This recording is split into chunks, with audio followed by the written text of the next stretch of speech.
मित्रों नमस्कार। मैं अष्टगुरु आचार्य अमित।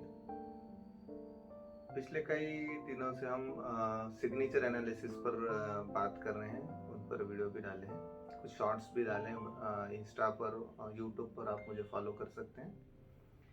तो हम सिग्नेचर्स की एनालिसिस के बारे में चर्चा करते हैं। थोड़ा सा विस्तार से इसे पहले समझ लेते हैं कि सिग्नेचर क्या है और क्यों ज़रूरी है हमारे जीवन में।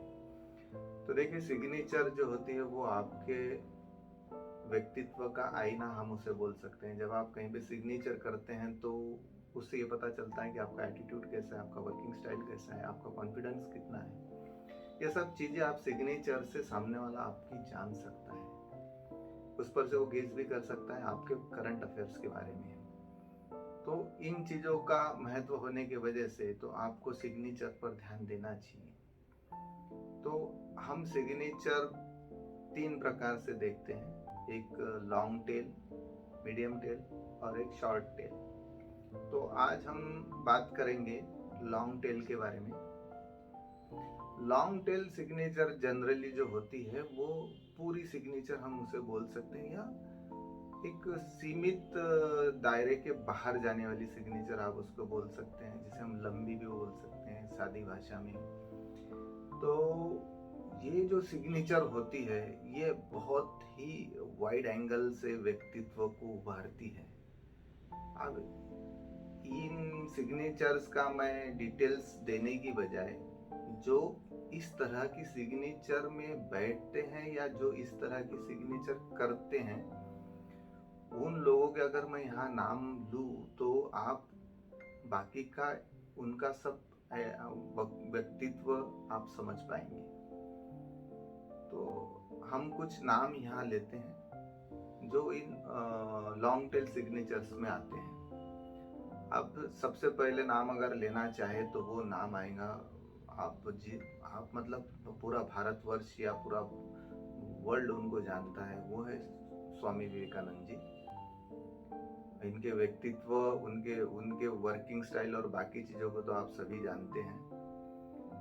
उसके बाद आते हैं विश्व रत्न बाबा साहेब अम्बेडकर। इनके बारे में तो हम मतलब कोई सामान्य व्यक्ति उनके बारे में, उनके व्यक्तित्व के बारे में बोलना मतलब बहुत ही कठिन है। इतनी इतनी ऊंचाई ऊपर वो भारत में माने जाते हैं, वर्ल्ड में माने जाते हैं। फिर हैं हमारे चहेते अभिनेता अमिताभ बच्चन साहब। उसके बाद हमारी गान कोकिला जिसे हम बोलते हैं वो है लता मंगेशकर। उसके बाद आता है हर्षद वारसी, शत्रुघ्न सिन्हा, मिथुन, रतन जी टाटा जो बहुत बड़े उद्योजक है भारत के, बिपिन चंद्र पाल जो लाल बाल पाल करके हम स्वतंत्र सैनिक समझते हैं, उनमें से जो बिपिन चंद्र पाल है उनकी भी सिग्नेचर लंबी हुआ करती थी। उसके बाद है हर्षद वारसी, सुनील शेट्टी और बहुत बड़े भारत के उद्योजक माना जाता है टाटा रिलायंस ग्रुप के जो सर्वे सर्वा है मुकेश अंबानी जी। इंदिरा गांधी जी को आप जानते हैं, महात्मा गांधी जी को आप जानते हैं। अब आप समझ पाएंगे कि ये जो लोगों के मैं नाम यहाँ ले रहा हूँ, ये लोगों का व्यक्तित्व, उनका विस्तार, भारत के प्रति उनकी निष्ठा, खुद के परिवार को ऊंचाई पर ले जाने की, सामान्य से असीमित असामान्यता तक पहुंचने की उनकी जो गति थी या गति है, जो लोग है, तो ये जब हम देखते हैं तो ये कहीं ना कहीं इम्पैक्ट करता है इनकी सिग्नेचर पे। मैं जो नाम पढ़ा हूँ इनके नाम आप उनकी ऑनलाइन मतलब गूगल पे आप सर्च कर सकते हैं, उनकी सिग्नेचर्स वहाँ दी हुई है। अब यहाँ एक क्वेश्चन भी आ सकता है कि भैया सब तो एक जैसे नहीं है, तो सबका कर्तृत्व व्यक्तित्व भी एक जैसा नहीं है।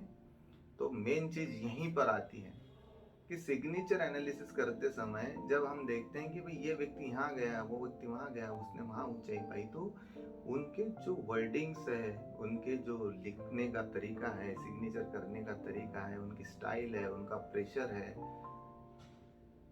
यूज करने का, मतलब नाम को यूज करने का है, जो जो उनका टैलेंट वहाँ दिखाई देता है सबकी। मतलब इंदिरा गांधी जी की सिग्नेचर लेंगे तो धी का जो धी है वो बहुत लंबा लिया करती थी। ऐसे बहुत सी चीज़ें चेक करने के बाद ही उसके उस ऊंचाई को देखा जा सकता है। हम आज सिर्फ जनरल बात कर रहे हैं कि भाई सिग्नेचर में डिफरेंशिएट करने के बाद किस तरह से कौन किस ऊंचाई पर पहुंच सकता है। तो आने वाली अगली वीडियो में हम मीडियम टेल के बारे में चर्चा करेंगे। और keep watching me at YouTube and Instagram. ऐसे ही सपोर्ट करते रहिए, क्योंकि आप अगर सपोर्ट करेंगे तो मैं अच्छे अच्छे वीडियो आपके लिए लाऊंगा। ये तो अभी शुरुआत है, आगे चल के बहुत से वीडियो आना बाकी है, बहुत से विषयों पर बात करना बाकी है। चाहूँगा कि आप मुझे ऐसा ही प्यार देते रहे।